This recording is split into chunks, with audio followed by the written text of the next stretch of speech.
morning. Grand rising. Hola, buenos dias. Namaste, namaskar. Bonjour. Buongiorno. Tampo. Could give you a lot of ways to say hello and good morning. Hello from my backyard at sunrise. Felt inspired to do a live stream right now. And I want to show you the beautiful sunrise. I'm going to start off with a really good story. That Mount Everest taught me. The power of presence. I'm going to start off with a good story, and this isn't going to be a long live stream. It's one of those moments where I'm just like, watching the beautiful sun come up. I feel inspired to share. So many downloads, reflections, integrations happening right now for me. And I'm capturing it all for my book. So I've been doing a lot of writing. My sleep is off. I went 2 days without sleeping, getting back here to the United States. And the last 2 days I have been sleeping weird. So I keep waking up at 3 or 4 in the morning. And I just get up and start doing things. So cooking, writing, grounding, a lot of decompression, a lot of catch-up work, just backing up all my content. That one right there. Let me show you the sunrise. It's coming through. So here's my backyard. You can see the sunrise right there. You hear all the birds. Listen to that. There's no horns blaring. Constant honking. It's almost like, what on earth? It's quiet. I just hear birds. No horns, no loud noises, no nervous system jarring from the blatantly energetic din in front of me. I adapted to India for sure, and Nepal. Partly just adapting to the chaos. Be able to walk down the street and not let any of it bother me, like you're playing constant real life Frogger in all kinds of chaotic scooters and motorcycles and trucks and cars and taxis and tuk-tuks and cows and dogs, people, bicycles, you name it, all at once. And somehow, without even having to think, I've learned in my adaptation just to walk down the street. I adapted to the heat. It was 110, felt like 120, getting baked in India with hot wind, pollution, crazy. And when it went down to 95 right before I left, I'm like, whoa, this feels nice. 95? How? It feels cool. That's how fast I adapted to the weather and the chaos. Intensely.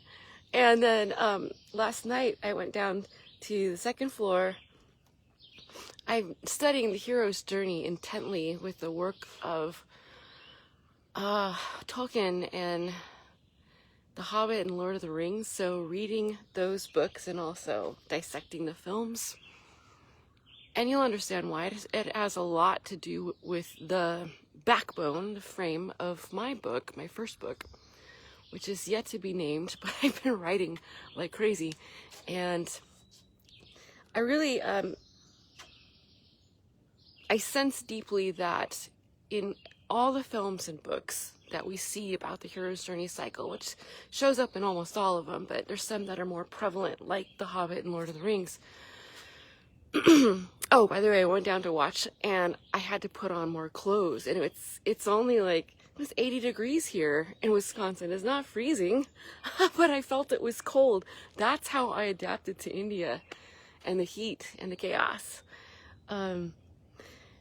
So in the hero's journey, we have the glorification of the hero in the first 2 cycles. So you are the hero, and I am the hero, the protagonist of my own story. You are too. We all are. We chose that, and we want to be. It's part of our expansion and experience, how we evolve and grow on this infinite game of adventure. It's an infinite game of the hero's journey. It never stops. We just give ourselves new challenges and opportunities. And I just threw one down the gauntlet that was advanced level, Nepal and India in so many ways. Stay tuned for the book because it's going to shock you. you thought you saw something from what I shared. Hi, Diane. Welcome. Welcome to my sunrise live stream. I'm going to get into the story here. It's so good, but first this preface because it's necessary. There's the sun coming up. Isn't that beautiful? Are you an early morning fan like me? Say hi and raise your hand if you love seeing sunrises. Look at the backyard. Isn't that beautiful? We've got some gardens going on the other side and the deck. So beautiful. Actually, to be in Wisconsin at this time of year, between, I would say, July and September, is the best time. My cousin's farm down the street produces glorious produce. And what we have coming out now is strawberries, snap peas, and corn. And then everything starts flowing. It's just like, I love fresh produce. So healthy. That's something that I really appreciate. Hi, Lime, Kilimanjaro. Thanks for joining. Anyway, so before I jump into this story of what Mount Everest taught me, now that I'm back from Nepal and India, the power of presence, because it forced me by necessity to survive. It forced me to be present as a solo female traveler. If you look at The Hobbit or Lord of the Rings or any of your favorite Dorothy and the Wizard of Oz, Star Wars, whatever, hero's journey cycle, the first two cycles are glorified. So the hero's call to adventure, and it's exciting, and they usually reject the call, but they're called again. So when the hero is leaving the known world, that's glorified. There's so much energy and footage and focus on that part of the cycle. Now, the second part is where the meat of the story arc is. That's when the hero goes and leaves the known world and goes into the unknown world. I got my coffee. I brought my coffee out with me. Cheers. I wish this was masala tea. I drank masala tea every day, and I loved it, and I could drink it every day. So I'm outside here before it was like negative 30. I'm sniffling because it's like 50 degrees, 45 degrees now, which is not cold compared to Wisconsin cold with negative 35, 40 wind chill. I feel like 40 degrees, hooray! But since I'm coming back from extreme heat, 45 feels cold to me, so pardon the sniffles. But anyway, so to my story in The Power of Presence, where there is a huge disservice to the protagonist in the hero's journey cycle. Huge disservice. And I am solving and resurrecting this myself in my book and future films. So much emphasis and glorification is focused on the first two parts of the cycle. But what happens when the hero returns home? Victorious with the treasure, meeting the dragon, face the dragon in the cave. And the dragon's really facing yourself, your ego, all the unseen parts of oneself, the unresolved parts, the wounds, the PTSD, what needs to be healed. That's the dragon. You're facing yourself. When the hero returns and brings the treasure, which could be physical treasure, gold, jewels, it's usually wisdom or a superpower or all three. The point of the hero returning, crossing this threshold again back to the known world, this is where there is a massive gap and disservice to the protagonist in films and books, because it's not covered properly. They're bringing back the treasure to share with their people, their tribe, their village, their family, because what happened is they're returning to the known world and everybody's in their Groundhog Day, there's no judgment, doing the same rote routine, same thing, but the hero's coming back to a world that now seems so foreign, like they feel like an alien, a foreigner coming into it because it's so different. They've changed. Everything about themselves in their hero's journey has been stripped away and changed and transformed. That's why I love the hero's journey story arc, because that's why I do it, and we're all doing it in some way or another. Most people don't accept the call to adventure. They stay put in their Groundhog Day, in the rote routines, and the regimens, and staying comfortable, supposedly in their comfort zone. It really is uncomfortable because the soul calls us to expand. That is the purpose. Like I named, if you can, like the theme, if you want to, or the saying that is championed by Socrates, carved into the wall of the Temple of Apollo: know thyself and all thy infinite potential. We came here to expand. And so when those don't expand and they stay small and contracted and controlling their little environment, once again, no judgment, they are ignoring the soul's call to adventure, to expand, to grow, which is our main directive for this lifetime, for every lifetime. Every incarnation is the same. Know thyself and all thy infinite potential. And how can one know themselves if they're staying small and contracted in their tiny little created world and never getting outside those lines, staying like this versus like me, hurling myself off the cliff of uncertainty, knowing full certain that I will grow wings on the way down. My risk tolerance is high. And I also trust the God source creator with every molecule in my being. And there is not enough explanation for what happens to the protagonist, the hero, when they return home, because it is extremely disorienting. This one, even though I've been gone for like 9-10 months at a time to Asia, other parts of the world, Europe, Africa, this one's the hardest, coming back. And I'm going to capture it. I have been capturing it for my book, more so than sharing it in posts or live streams, but it's really hard. I'm struggling. Hi, Shri Ram. Yeah, say hi, rejoining. Hello from sunrise here in Wisconsin. Back in the US from India and Nepal. So the power of presence. Let's actually talk about the theme for today's live stream. And I want to share a story with you. Now, where our power exists is in the present moment. It's not in the future or the past, which actually don't exist. It's only now time. And Nepal and India taught me, actually forced me to be present.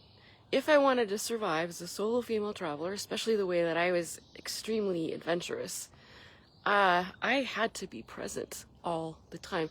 And one of the oddities, the disorienting experiences that I am dealing with now as my second day back, is that my memory isn't the same.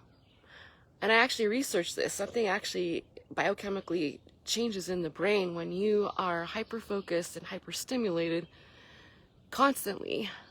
Now 43 days, constantly watching my back, nervous system overload, and pushing myself to limits that I have never known. But continuously, it's like the brain will shut off parts that are not necessary and only route your power to what is necessary to survive. So yesterday I was having this long catch-up conversation with my business partner, Newskin, and we're putting our business plans together for like the next 6 months or so, and she was telling me things about 3 months ago, and I'm like, I don't remember any of that. It's like that world is gonna have to slowly come back online right now, because my brain, out of necessity to survive, was so focused in the present moment to keep myself alive and safe. Even if it was just like the threat of crossing the street to find some water to drink or something to eat, finding a roof over my head. Yeah, that doesn't sound very dangerous, but with everything coming at you, and you're in a foreign country with language and currency and heat and overstimuli and navigating systems and people and things that don't work. I love India and I can't wait to go back in the fall. I have a lot more to do there, but I gotta tell you, people laugh when they're like, nothing works in India. It's kind of true. You just have to be ready. And if you're a control freak and like to have everything perfect and clean and sterile, and that's what it felt like coming back into the United States with me. I'm like, there's actual lines on the freeway that people are driving in. And things are clean, like things actually work. The toilet works when I flush it. There's toilet paper and, oh my God, there's toilet paper and the toilet flushes when it works. And like people actually abide by traffic lights and things are clean. Like it was shocking to me. Like I'm still adapting to that. Like how humbled I have been in my journey. Good morning, Ingeborg. Say hi, rejoining. You guys are quiet. And I'm hitting you with like some really awesome topics here at Sunrise. So anyway, so yeah, my brain, out of necessity to keep me safe, I have short-term memory challenges, lags right now, because it wasn't necessary for me to know those things in the moment. It was a completely different version of Amie. That version's wild, independent, liberated, free, capable as, you know what, adaptable, wild. And I love that version of me. More to come on the cycle of the hero's journey when the hero returns, because what happens is a lot of people don't even go when they have the call to adventure. They stay in their tiny little world or shire, right? Like a good little hobbit. But for those who do go, when they come back, it's so blatantly different and disorienting. And there is a new challenge of self-mastery when you come back to a contracted environment. Many will collapse back into that old version of themselves that used to be small and was like everyone in the village, in the town, in the family. Nay, not I. So up ratchets the level of self-mastery and advance, keeping in my expanded state, evolved state, while confronted with a very different environment that I have expanded far out of the container to exist in. I'm in between worlds right now, and I fully acknowledge that. Namaste, Sanjay. How are you? Welcome, friends around the world. So this story, I'm going to end this live stream here at Sunrise in backyard with a story from Mount Everest. What Mount Everest taught me about the power of focus. And I'm just going to tell you my last day. Gorakshep, I think, was the last stage, and it's the one right at the top next to base camp. So you're almost at the top. It's 17,000, what is it? 17,300, 400 feet. I don't know what it is in meters, but you're really high up. And it's the most humble tea house that you will stay in your journey on Everest to get to base camp. So you're really high up. The elevation is like just the last day climbing. You feel like your feet are in molasses, like quicksand. You're like, what is going on? Like, I'm strong. It's so hard. And I saw it brought grown men stronger than me, you know, in the prime of their life, in their 20s, brought them to their knees. That's what altitude and high altitude hiking, trekking will do. I tried to go to sleep that night, and my tea house room, just to give you an idea, and it was, you know, snowing outside. There was ice forming in the water bottles in my room. That's how cold it was. There's no insulation. The tea house common area closes at a certain time, usually like at 9 or 10. And that is the only common area with a heater. And it's just like a wood furnace in the middle of the room. That's the only point of common area where you can order something to eat or drink, even if you don't like it, and heat. Like, that's it. And maybe the Wi-Fi works, and it didn't there. So I'm sitting in my room, freezing literally my ass off, watching the ice form.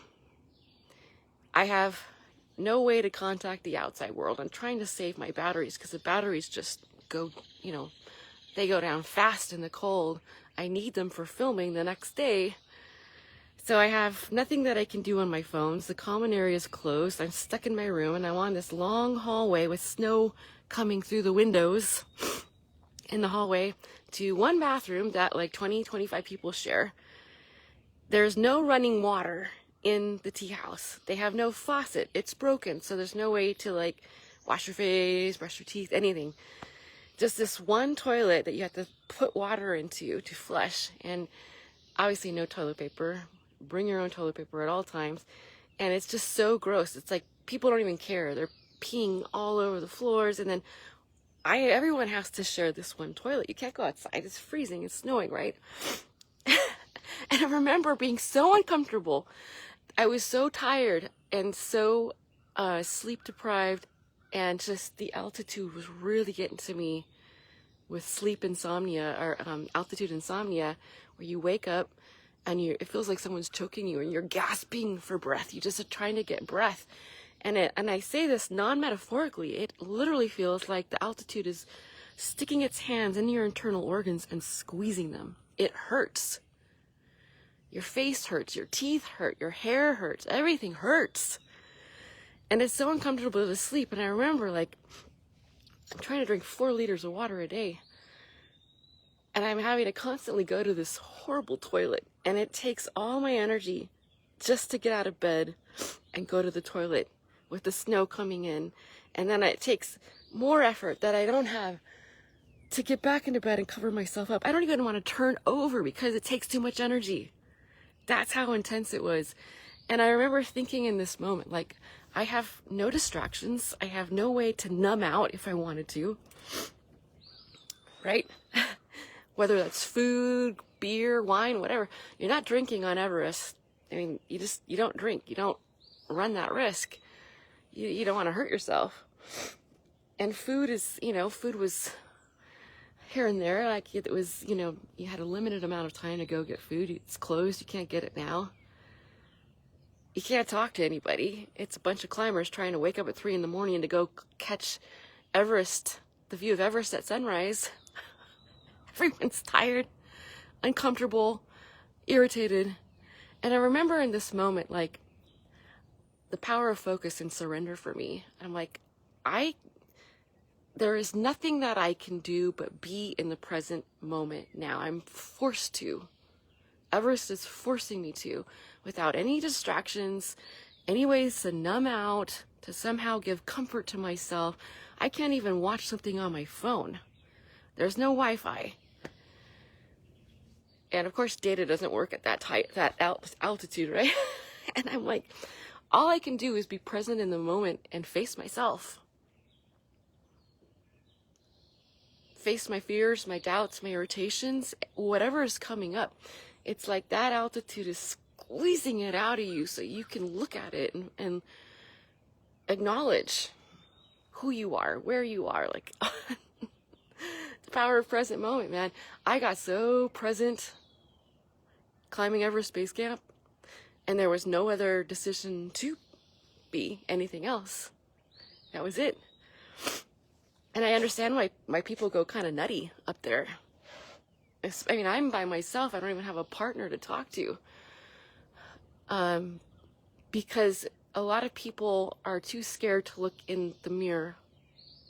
They're too scared to be present without ways to completely distract themselves with games on their phones or music or movies, TV, Pornhub, whatever. There's so many ways that people are always distracting themselves because they don't want to be in that present moment to face themselves. Or going for food or drugs or booze or whatever. And there's no judgment from me. I'll tell you right now, on the Camino, the Camino is like amateur compared to Everest Base Camp. If I was really uncomfortable and had a hard day on the Camino, I could still find Wi-Fi somewhere, watch a movie, distract myself. I could still find a can of beer or wine or some food, even if I didn't like it, someone to talk to. I could still find ways to distract myself, give myself some little comforts. And I did on the Camino on Everest, it wasn't like that at all. I was forced to be present, forced to look in the mirror and surrender. Like, that was it. And you learn a lot about yourself in that type of situation. Extreme discomfort that last day. I woke up to it's snowing, and I didn't really even sleep that much. So here's a funny story. I'll tell you the rest of the story. Whatever has taught me on the last day at base camp. The power of presence. Hi Jill, hi Mark, welcome from my sunrise live stream here. We're gonna finish this with the end of my story.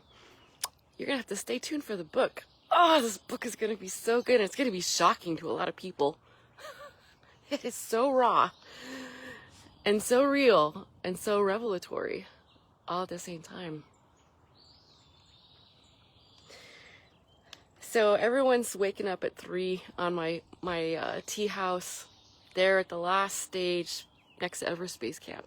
It's snowing outside. It's been snowing all night, so there's a lot of snow. And then, you know, so cold that my water bottles in my room were turning into ice. I remember being so cold when I got out of bed, I couldn't get my bra strap clasped because my fingers were too cold. That's how cold I was. And it's not like I have a partner I can ask, hey, help me, you know. I can ask my Sherpa. And at 3 in the morning, everyone's banging around because they're going to go do the sunrise trek to see sunrise Everest. But I'm looking out the window. I'm like, it's a whiteout. I wouldn't go in the whiteout. It's going to be so dangerous to go out there. But here's the thing that happens. Some people get vomiting, nausea, diarrhea. They go a little nutty with altitude sickness. Definitely, sleep is changed.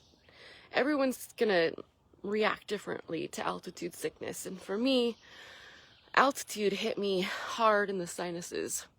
And this last day, sleeping at that high altitude, 17,300 or 400 feet, something like that, it came with me with a vengeance.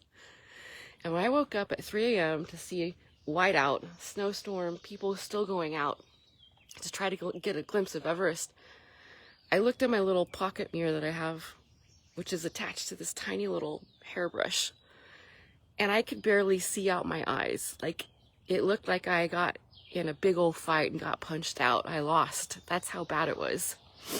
And I could barely see out my eyes, and my face is so swollen from the altitude. So that's where I would get it, would be in my face. And I got it from day 2. But now at the highest altitude, next to Everest Base Camp, it really came for me. So it was basically a whole night of freezing. I had on like all my clothes, my sleeping bag, and all my blankets, and I still was freezing. And literally in a freezing room. Because there's no insulation in the tea houses. A horrible night. Probably one of the worst nights of my life. Meaning, like, I'm facing myself in every sense of the word. I'm forced to be present because there's no way to run away from it. I couldn't run away from that situation if I wanted to. So I'm forced to look in the mirror of who I am. And it is extremely uncomfortable if you heard the rest of the story. My Sherpa's knocking on my door because we're supposed to go out and see the sunrise, which I know is not going to happen in a whiteout. And I see barely in my little, slits of my eyes because my face is all puffed up, the shock on his face. So now looks at me and he's like, whoa. And he's trying to be, calm and respectful. And I'm like, this is how altitude gets me. It hits me in the sinuses. And I go, I can't even wash my face if I want to because there's no indoor running water.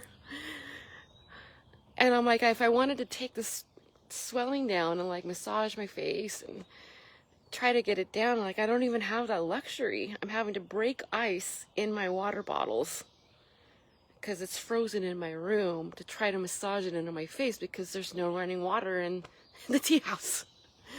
And I'm like, I'm not going to that sunrise hike right now. That is dangerous. And so far I have done this whole entire journey without any injury. Right now, I don't think that's a good idea, and I don't think we're going to see anything. And he agreed. He knows more about Mount Everest than I do. And he was just shocked to see me in that state. So I said, I'm going back to sleep for an hour. I'll see you in, or a couple hours. I'll see you when the tea house opens, and let's get some tea and prepare for our journey. He comes around the corner, and I'm walking down the hallway that has windows open, and there's snow coming in the windows where I'm going to use the toilet. And he sees me go outside in the snowstorm to brush my teeth. And I'm like, yep, I'm surrendered. This is what we have to do. You're gonna brush your teeth in the morning with my swollen, looks like I got punched out face. And I'm like, we have a long descent today. It forced me to be present, forced me to face myself. And through all that discomfort, still find the joy of filmmaking and storytelling and documenting and being present with my Sherpa, because I wanted to enjoy this adventure, this journey. And so one of the reasons you didn't see so much content from me, especially edited content, I was doing more writing because that was cathartic at the moment for my book. But I wasn't doing all these long edited videos like you see me do on the Camino. I'll knock out tons of beautiful videos edited from my phone. I wasn't doing that. I wanted to be present, because I'll tell you what, on the Camino, there was times where I wasn't present at all. I could have conversations with beautiful pilgrims, scenery, experiences, locals, and I was stuck on my phone editing videos for my public consumption, and also some ego in it. I know there was. I didn't want to do that this time. I wanted to share a little bits and pieces of the journey with you, but I valued being present, and that is truly where our power is, in the present moment, because that's all that exists anyway.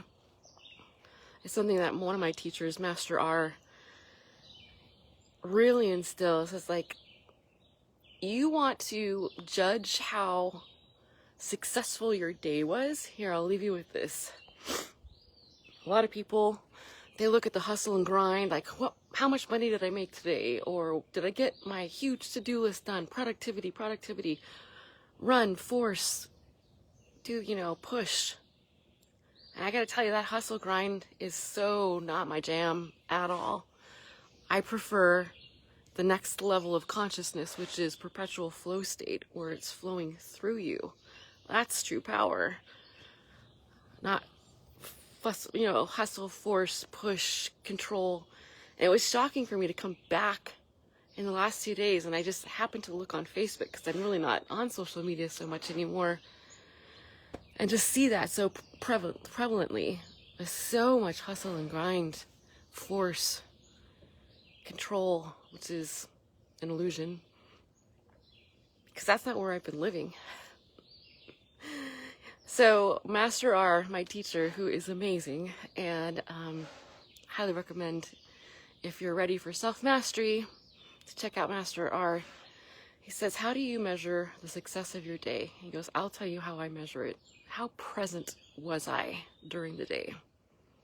How present was I for anything uncomfortable that came up? Like my story on Everest, high level, like an 11 out of 10 of discomfort. I don't think a lot of people could do it. Present for acknowledging that there is no way to run away from that, no way to numb out, to distract myself. I was completely present, 100% in the moment of extreme discomfort. How present am I to conversations with people? People I know, people I don't know. All these gorgeous stories that I tell you about synchronicity and who I met on my journey along the way, they come from me being present. Like, I have the gift, the opportunity, the treasure of connection with people and hearing their stories and co-creation of adventure because I'm present.